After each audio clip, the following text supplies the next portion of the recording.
जय हिंद बच्चों। तो कैसे हैं आप सब? उम्मीद करते हैं आप सब बिल्कुल ठीक ही होंगे। आज की इस वीडियो में हम सॉल्व करेंगे कक्षा 10 गणित के प्रश्नावली 2.2 के प्रश्न संख्या 1 को। तो पूरा कॉन्सेप्ट के साथ समझने वाले हैं।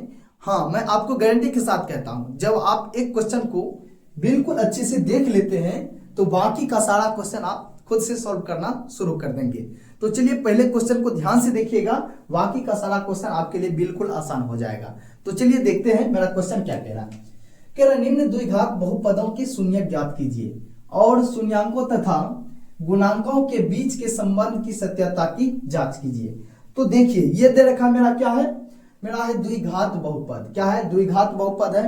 पहले इसका क्या करेंगे, हम शून्यक निकालेंगे, क्योंकि पहले कह रहा है शून्य ज्ञात कीजिए। उसके बाद क्या कह रहा है, शून्यांकों तथा गुणांकों के बीच के संबंध की सत्यता की जांच कीजिए। तो पहले चलिए हम शून्य ज्ञात करते हैं। लिखेंगे हल, इस तरह से आपको भी लिख देना है। अब देखिए क्या है, एक्स स्क्वायर माइनस का 2x, उसके बाद है माइनस का 8 बराबर लिख देंगे शून्य, क्योंकि इसका हम क्या कर रहे हैं, शून्य ज्ञात कर रहे हैं। तो शून्य ज्ञात करने के लिए क्या करेंगे, यहाँ पे ध्यान से देखिए, जो भी एक्स स्क्वायर का गुणांक होगा, मतलब यहाँ गुणा में जो भी संख्या रहेगा उसको हम लास्ट वाली संख्या से गुना कर देंगे। तो यहाँ पे देखिए एक्स स्क्वायर का गुणांक कुछ दिया नहीं है। जब कुछ नहीं दिया रहता है तो गुणांक में हमको एक मान के चलना है। मान के चलिए यहाँ 2 रहता तो हम क्या करते, 2 को इस -8 से गुना कर देते, यानी कि लास्ट वाला संख्या से। लेकिन यहाँ पे कुछ नहीं दिया हुआ है तो क्या मान के चलेंगे 1, और 1 को हम लास्ट वाली संख्या से गुना कर देंगे तो क्या हो जाएगा -8। क्या हो जाएगा -8। अब देखिए दो ऐसी संख्या हमको खोजनी है जिसे कि गुना करने के बाद -8 प्राप्त हो और जोड़ने या घटाने के बाद कितना -2 प्राप्त हो। क्या हो, -2। अब देखिए संख्या हम कैसे निकालेंगे तो ध्यान से समझिए।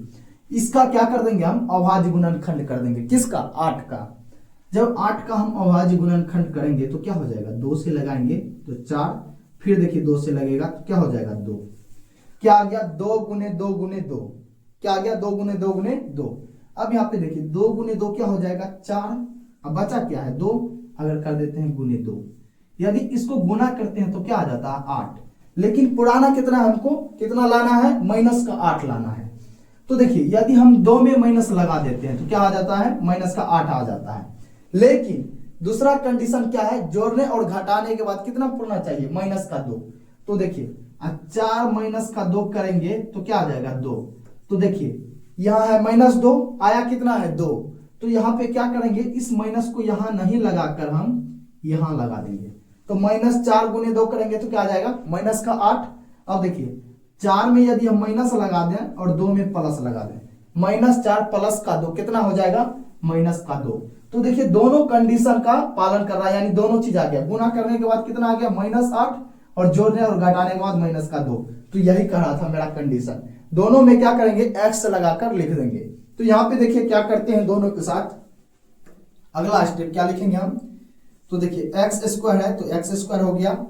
उसके बाद क्या लिख देंगे, -4 और -2, दोनों में क्या करेंगे ना, सॉरी क्या है, +2, दोनों में क्या करेंगे हम एक्स लगा देंगे।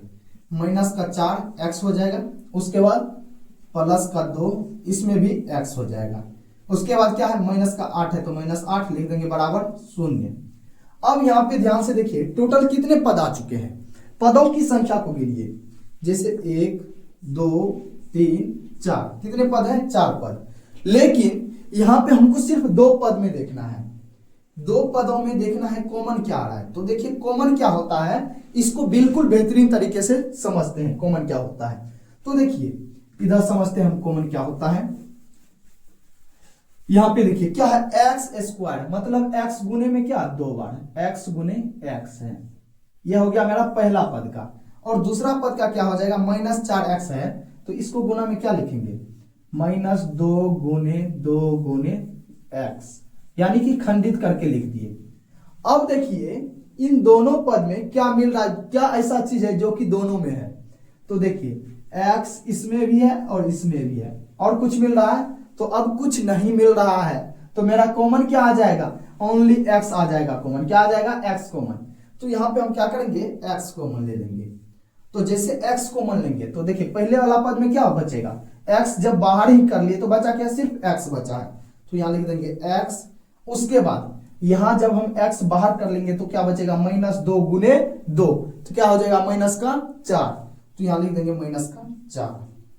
ये तो ये वाला पद में कॉमन। अगला अब 2 पद में देखिए कैसे कॉमन लेंगे। सेम इसी तरह क्या करेंगे हम, देखिए 2x को क्या लिख सकते हैं, 2 गुने x, ये हो गया पहले वाला इसका पद। उसके बाद -8 को क्या लिख सकते हैं, -2 गुने 2 गुने 2। अब इन दोनों पद में गौर से देखिए, क्या ऐसा चीज है जो कि दोनों में मिल रहा है, तो गौर से देखते हैं। यहां पे 2 है और 2 इसमें भी है, तो यानी 2 कॉमन आ रहा है। क्या कॉमन आ रहा है, 2 कॉमन आ रहा है। तो यहाँ पे हम क्या करेंगे, 2 कॉमन ले लेंगे।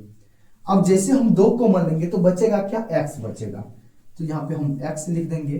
और उसके बाद जब यहाँ 2 कॉमन ही ले लिए तो बचा क्या, -2 गुने 2, क्या हो जाएगा -4, लिख देंगे बराबर 0, क्योंकि इसका हम शून्य ज्ञात कर रहे हैं। अब देखिए दोनों कोष्टक में समान अंक आया है, यहाँ भी x -4 और यहाँ भी x -4, यानी यहां तक सोल्यूशन मेरा बिल्कुल सही है। तो आगे देखिए करते हैं, क्या करेंगे, दोनों में से किसी एक को लिख देंगे, x -4 बराबर लिख देंगे 0, या दूसरा पद क्या हो जाएगा, तो देखिए x प्लस का 2, अगला क्या हो जाएगा, x प्लस का 2 बराबर 0। अब यहाँ पे क्या करेंगे, x को स्थिर रखेंगे, -4 को बराबर के उस साइड भेज देंगे, तो क्या हो जाएगा +4, तो x बराबर क्या आ गया 4। तो दूसरा क्या हो जाएगा, x बराबर क्या हो जाएगा, इसको बराबर के उस साइड भेजेंगे, तो क्या हो जाएगा -2। तो देखिए कितना आसानी से ये जो बहुपद है इसका शून्यक निकल गया है। बस शून्यक निकलने तक ही सबसे बड़ा आता है दिक्कत, उसके बाद तो तुरंत सॉल्व हो जाएगा।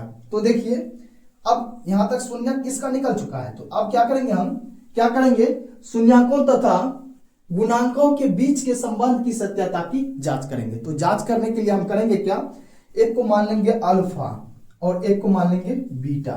ध्यान से, एक को क्या मान लिया है अल्फा और एक को मान लेंगे बीटा।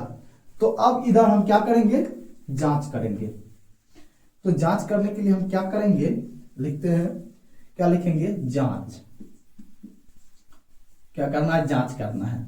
अब देखिए जांच करने के लिए हम क्या करेंगे, सबसे पहले a का लिखेंगे मान। a का मान क्या हो जाएगा, जो मेरा x² का गुणांक होगा। तो x² का गुणांक क्या था, कुछ नहीं तो क्या रखेंगे, 1 रखेंगे, 1 हो गया, कॉमा।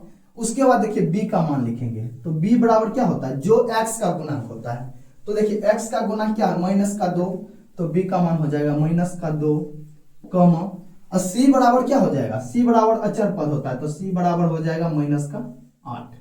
सभी का गुणांक लिख देना है इसी तरह से। अब एक फॉर्मूला होता है शून्यकों का योगफल बराबर, तो यहां पे हम लिखेंगे शून्यकों का योग। शून्यकों का योग होता है, क्या होता है फॉर्मूला इसका फॉर्मूला होता है अल्फा प्लस बीटा। क्या होता है, अल्फा प्लस बीटा बराबर -b/a। ये फॉर्मूला का आपको ध्यान में रखना है, -b/a। अब देखिए सभी का मान दिया हुआ है, सभी के मानों को हम क्या करेंगे, पुट कर देंगे। दोनों तरफ क्या आना चाहिए, बराबर आना चाहिए। तो देखिए अल्फा का मान कितना है, अल्फा का मान है 4 प्लस, तो बीटा का मान कितना है, बीटा का मान देखिए कितना है, -2, तो यहां लिख देंगे -2। अब बराबर क्या हो जाएगा, b का मान देखिए कितना है, b का मान क्या है, -2, और इसमें b में पहले से एक माइनस लगा है, तो क्या आ जाएगा, -2। उसके बाद क्या रहा, बटे, तो a का मान कितना, 1, तो लिख देंगे 1। अब देखिए क्या करेंगे, इसका हल कर देते हैं, तो क्या हो जाएगा 4 प्लस गुना माइनस क्या हो जाएगा, -2 बराबर क्या हो जाएगा, माइनस गुना माइनस क्या हो जाएगा, +2। अब देखिए इसका क्या करेंगे, इसको घटा देंगे, तो 4 में से जब 2 घट जाएगा तो क्या हो जाएगा 2, बराबर क्या आ गया 2। तो देखिए शून्यकों का योगफल बराबर आ चुका है, दोनों तरफ क्या आया है, बराबर आया है। तो चलिए अब हम शून्यकों का गुणनफल देख लेते हैं। शून्यकों का गुणनफल इसी जगह निकालेंगे। सॉरी, यहाँ a और b मान, a b का मान भी मिटा दिए, मिट गया है। a का मान था 1 और b का मान था कितना, b का मान था -2। अब यहां पे लिखेंगे शून्यकों का गुणनफल, शून्यकों का गुणनफल। तो शून्यकों का गुणनफल क्या होता है, इसका शून्यकों का गुणनफल होता है, देखिए क्या होता है, अल्फा इंटू बीटा बराबर होता है सी बाय ए। क्या होता है, अल्फा इंटू बीटा बराबर सी बाय ए। तो देखिए अल्फा का मान कितना, तो 4, अब गुने हो जाएगा क्या बीटा का मान, बीटा का मान है -2, अब बराबर सी का मान देखिए कितना है, तो सी का मान है -8 बट्टा में क्या है ए का मान कितना है 1, तो 1। अब देखिए 4 गुना -2 क्या हो जाएगा, -8 बराबर -8, यानी शून्यकों का गुणनफल भी दोनों तरफ बराबर आ चुका है।